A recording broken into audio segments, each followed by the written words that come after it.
बन्धु सबैले निमन्त्रणा गरे। आफ्नो सन्तानभरिलाई निमन्त्रणा गरी दाजुभाइ इष्टमित्र सब जम्मा गरी भक्त पुराणलाई राखे। सत्यनारायणको पूजा गरे। पूजा गरेपछि भगवान् धेरै यस्ता दुःखमा परेको अवस्थामा र पनि यदि भक्ति गर्नुमा तत्त्व भएको हुनाले यस्तो सिद्ध होस् भनेर फेरि प्रधान दिनुभयो भगवान् र तिनको श्रद्धा बढ्दै गयो। पछि त त्यसो खोजे पनि गरे, खोजे गरे, चामल खोजे गरे, पैसा खोजे गरे, त्यहाँ पनि दिनका दिन भगवान् सत्यनारायण नागरीको देवताको व्रत गर्दै गर्दै गर्दै गर्दै अनि एक रूपमा उप सम्पत्ति पाएर सदानन्द नाम गरेका भगवान् रूपमा प्राप्त भए भन्ने कुरा र यो पद्म पुराणको तृतीय अध्यायमा वर्णन गरेको थियो। हरे नमः। अब सुनिताम देवी नारायणी जगतपति पूज्य नाविदाने साबल शुभकथा। अब यो पद्म पुराणको कथामा कति कुराको विचार गरिन्छ भने त्यसैमा बुझिया छ क्या। अब काश्मीर नामको सहरमा एक काष्ठबार दाउरा बेच्नेवाला थियो। अब मैं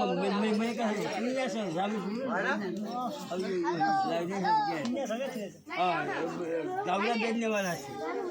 दाउरा सहरमा बेचेपछि मात्रै घर जाँदै खानु हुनु, सहरमा लिएर दाउरा बेच्नु सक्दैन भने खानु जय दिन ऋण त बेच्छ, ल्याउँछ बनाउँछ खान्छ, हुन्न के हुन्छ। अब के गर्छ भएन है। अब त्यति भइसकेपछि र त्यस दिनमा अब यो महादुःखम भविष्यति त्यसले त्यस्तै गरेर दिन काटेको छु। काठमा दाउरा बेच्दा जब काट्दा काट्दा महादुःख गरेर आफ्नो जहाँलाई पालन पोषण गरेको छु। तर एक दिन दाउराको भारी लियो छ। अब फेरि कसो अब हृष्टपुष्ट मोटा काटा त राम्रा राम्रा दाउरा लियो, अब चिर्नै नसकिने, अब के गर्न नसकिने विगत कुया मुखेका छोटा मोटा लिएर जाने त्यसको दाउरा कसैले पनि नलिने। अनि अर्को दाउरा ताजा बिग्रियो त्यस्ताले ल्याए दाउरा पनि कोही लिन्छ भन्ने। अब नबेच्ने हो घर खाने छैन, बेच्ने हो कोही लिन्छ। उसले भने जस्तो लौ अब के गर्ने भने उसले भने जस्तो भनेर उडेर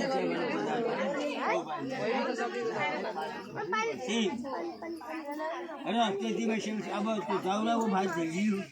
सहरमा पुग्नै नसक्यो भने त्यो भान्जीकै हिँड्नै नसक्यो।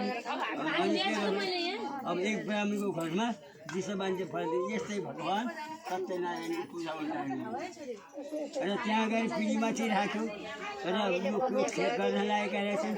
फेरि भइसकेका छन्, यहाँ जानु पनि के पानी खानु दियो भने पानी खाएर म भनेर त्यो दाउराको भारी बाहिर पेटीमा बिसाएछ। बिसाइसकेको भित्र गएर हेर्छ त भक्त ब्राह्मणलाई राखेर भाइ बन्धु सहित गएर भगवान् सत्यनारायणको पूजा गर्न आएका रहेछन्। अब यहाँ यो के हो, के देवताको पूजा गर्न आउनुभएको छ जो भन्दा साथ र यो भगवान् सत्यनारायण के अब दुःखका समुद्रदेखि पार हुने भनीलाई धन भइगयो, गरिबको पनि उद्धार गर्ने, घरमा सम्पत्ति सम्पत्ति दिने, सन्तानदाता कसैको सन्तान छैन सन्तान दिने, धन छैन धन पनि दिने, मोक्ष चाहियो मोक्ष दिने। यस्ता अब यो अन्तर्जामी जे सोचेर गर्छौँ सोच्नु पुरा गर्छौँ भनेर मेरो घरमा सम्पत्ति छैन र अब चाहिँ पनि म बस्नु गरौँला मैले भनेर त्यहाँ बस्यो। पूजाको महिमा बढी सब सुन्यो, जल प्रसाद लियो अनि खायो। अनि उताखेरि त्यो दाउरा भारी भएर ठाउँमा गएर हे भगवान् सत्यनारायण म यो दाउरा बेच्न निराश छु, म तिम्रो भक्त गर्छु भनेर विश्वास गर्छ हृदयमा। अनि दाउराको भारी बोक्यो। अनि सहरमा जाँदा अलि पर गएको छु गरौँको, अलि पर गएको झन् गरौँको गइसकेपछि र अलिपछि त्यो दाउरा त सिर्कन्डै भइदिएछ।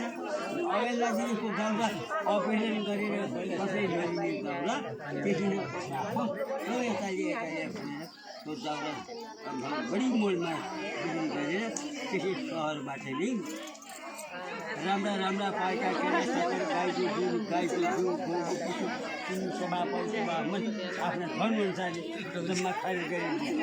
भाइ बन्धु जागो सब भाइ बन्धु सबै जम्मा भए अनि भगवान् सत्यनारायणको जय शब्द नम शब्द यस्ता शब्दहरू गरे र त्यसको जय हो जो सबैजना जय हो भनेपछि कोटि फल प्राप्त हुन्छ। सबै जम्मा गरेर भगवान् सत्यनारायणको पूजा गरिसकेपछि त्यसको त श्रद्धा बढ्दै गयो।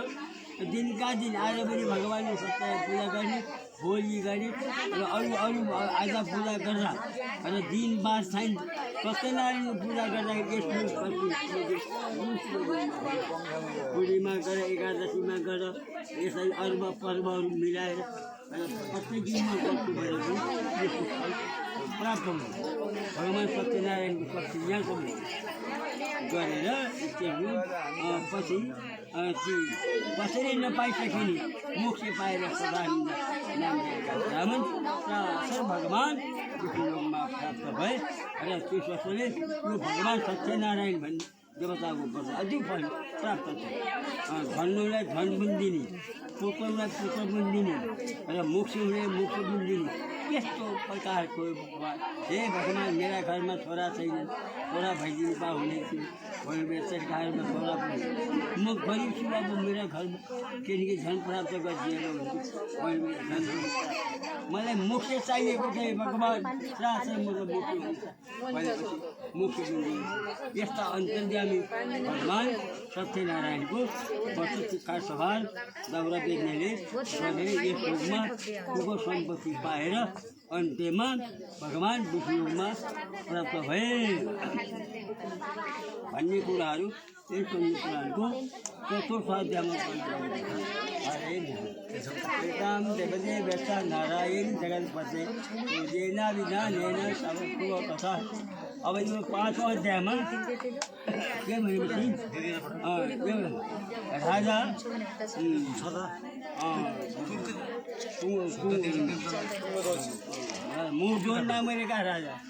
मुरजोर नामका राजा ले के गर्छ भनेदेखि प्रत्येक दिन भगवान्को पूजा गरे। भगवान्को पूजा गर्दा राजा एक दिन शिकार खेल्न भनेर जङ्गलमा गएका। गइसकेपछि राजा मुरजोर सदा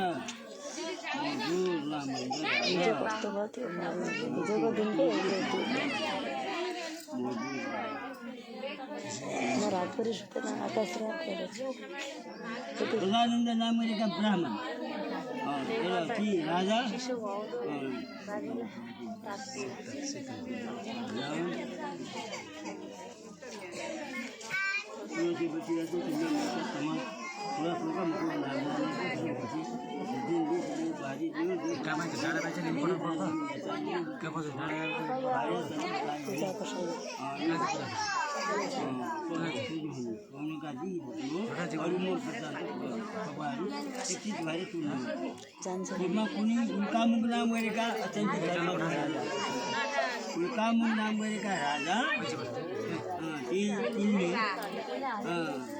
तपाईँहरू एकचित्त भएर सुन्नु होला। नाम गरेका राजा अत्यन्त राजा थिए। राजा पूर्वमा इन्द्रिय जितेका सत्यवादी थिए तथापि बुद्धिमान राजा देवाले गएर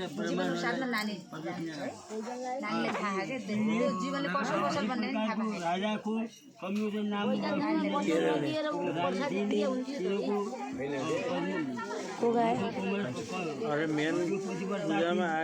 राजा भरतशिला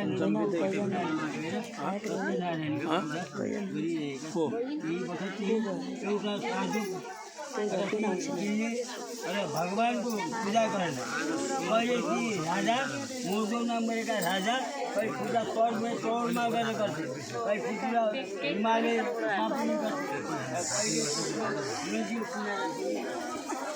दिनमा भरतशिला नाम गरेको किनारमा गएर भगवान् सत्यनारायणको पूजा किसी और में साल से बढ़िया व्यापार करना बढ़िया व्यापार करना और किसी बात है हम तक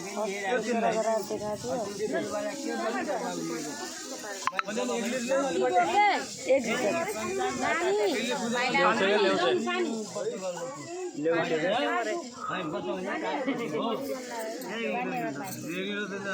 को जानना 1 लीटर ले